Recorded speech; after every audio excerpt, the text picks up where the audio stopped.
every single day it feels like we have a new tech company that is announcing layoffs, and almost every single time they blame it on some version of saving more money to invest into AI initiatives, or they are, just so much more effective with AI that they don't need the extra people. I don't think either of those is intrinsically correct or true in a lot of cases. And I've actually been saying that on my podcast for probably the last month, as we've just seen all of these tech layoffs happening. We finally have data to back that up. A brand new report came out of the BLS. And in that, it shows basically that AI's job impact is relatively small in areas that should be very exposed to AI. So anyways, we'll break down the data. We'll break down that report. We'll also break down some of the things we learned from ClickUp's big. I just bring up ClickUp because this is the most recent one that they just did.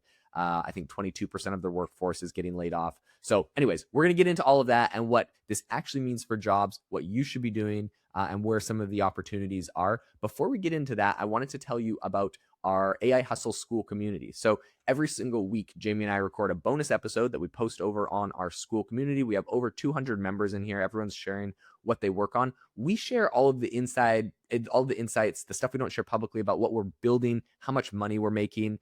This week, we recorded a whole episode on if you are vibe coding a tool, how to actually get it to show up on Google, all of the SEO things you need to do if you're using Lovable or Claude or OpenAI's Codex, how to get your tools to show up inside of Google. I show you my Google Search Console, 2 projects I started in the last 30 days, how many impressions they're getting on Google and how many clicks they're getting on Google using our SEO, some of our SEO strategies with all this. So anyways, that's what today's was on, but we have a different one every single day. We break down how much money you're making from different side hustles, all the stuff we can't share publicly. It's $19 a month to join the school community.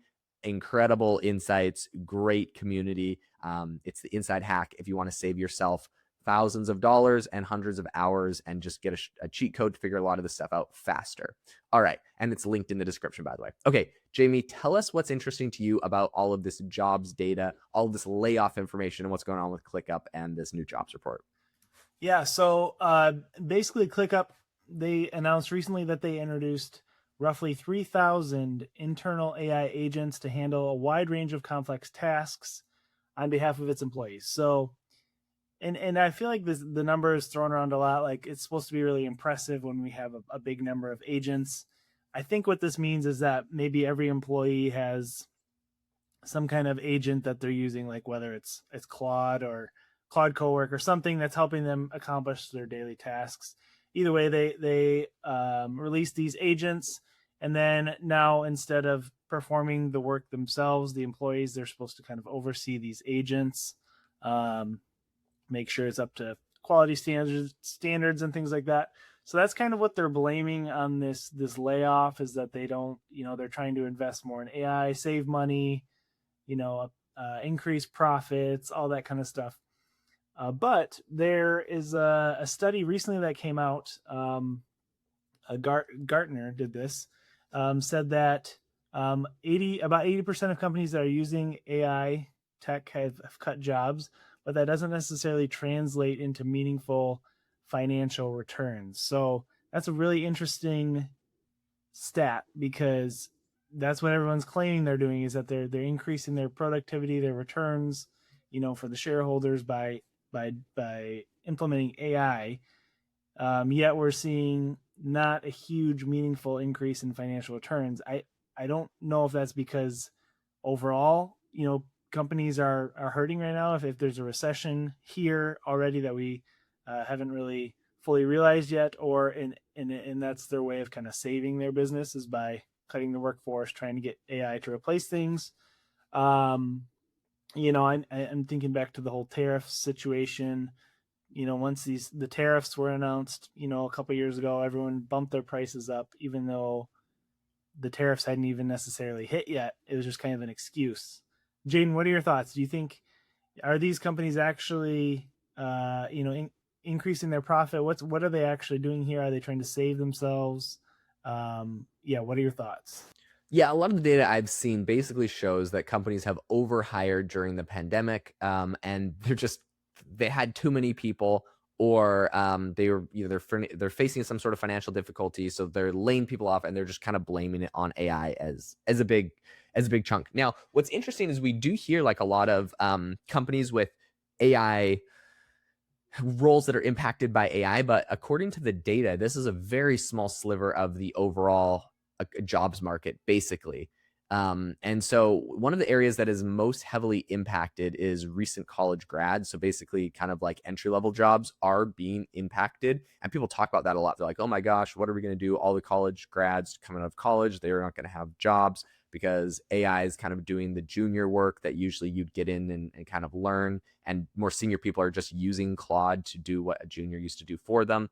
Anyways, I mean, the solution is they need to not just expect their college degree is going to instantly land them a job that's going to train them. They have to be training and learning how to do the job in college. And this is actually advice that I've seen a lot of people give even before AI was a thing. If you want to be the most valuable while you're in college, don't just expect college to teach you everything. You need to be doing projects on your own that are moving you in the right direction. So if you're going to go into finance, go find some companies, do free internships or whatever. Or I don't know, free internships are legal anymore. This is a trigger word for a lot of people, but do some sort of work that can teach you what's going on in that industry. So by the time you graduate, you have more than just entry level. You've actually been working in that space. That's the number one piece of advice I would give. And if you can't get an internship or you can't work for a company, start your own, even if it's not in like, insane success. You now got the experience on how that works. So if that's in marketing, if that's in HR, if that's in any area, do your own projects, work inside of companies, do internships, do things that are going to give you experience. That's the first thing that I would say. And then the other thing that I thought was really interesting from all of the data that came out is only about 40% of workers are using generative AI right now as a whole in the economy. So 60% are not. But the adoption is really varied by sector. So in tech, it's going to be a massive percentage of the population. And in mechanics, it is going to be a tiny fraction of the population. So in so many different areas, it varies a lot. But that doesn't mean AI can't help in virtually every area. It's just that the adoption doesn't have a lot of penetration. And actually, Anthropic released a report on this that was very interesting a while back. And they showed every single sector, every single industry, and how much adoption was in every single industry. I think things like architecture, it's like AI should be pretty good at and has like almost no adoption. Anyways, there's a bunch of really interesting areas like that. So I bring all this up to say, everybody likes to blame layoffs on AI. In reality, it's usually a business problem. They're facing some sort of business issue where they're not being able to realize gains or grow their company, and so this is kind of the next strategy. They're going to try to save money, and I do think that it's kind of overreported, and we kind of have more hype than what's actually going on in the economy because it's a very small percentage of the economy. This is actually exposed right now to AI automation replacing large segments of the economy, but we still blame everything on the AI. Yeah, and I mean, I think people's intuitions are correct. I do think long term that jobs are going to be highly impacted by AI, but I think the transition is happening a lot slower than people think. And I do think there's lots of outside factors at play here. So I love what you said about strategies for making yourself more valuable. If you're listening to this podcast, I think you're in the right place. I think learning about AI and how to use it is number one priority for anybody, whether you're a new college grad or you have been in the workforce for a long time and see your job as one of these jobs that could be replaced. So I think just staying on top of education, I think practicing using some of these tools and getting used to them, I think is going to put you ahead of a lot of other people. But yeah, I don't know, these tech companies. It's interesting because um, they have ClickUp. It's basically kind of a glorified CRM. Yet it sounds like they have thousands of employees. I don't know. To me, it does seem like they must have overhired at some point. I think maybe if they get a ton of VC funding, they're like, oh, what should we spend our money on? And then they hire a team, and then it's like, oh, we don't actually need them. Yep. Yeah. I think then that's some version of that is the case for many, many of these software companies, and I'm sure lots of them would be upset by that framing, but I think that's actually pretty accurate. So it's interesting. One other thing that came out in the data from the report, it said that unemployment in AI exposed occupations is lower than jobless or jobs less exposed to the technology. So that's according to the Bureau of Labor Statistics. So which is the BLS, that's the data I've been talking about. So like basically unemployment in areas that have AI is impacting a lot is actually lower than a lot of other jobs. So we're just seeing unemployment is higher generally everywhere. Only some of those are because of AI. A small percentage of those are because of AI, but everything is getting blamed on AI, which is very interesting. All right, guys, thank you so much for tuning into the podcast today. If you learned anything new, we would really, really appreciate it if you could leave a rating and review on the show. We just passed 100 reviews. We are so grateful, guys. We're trying to get to 150 right now.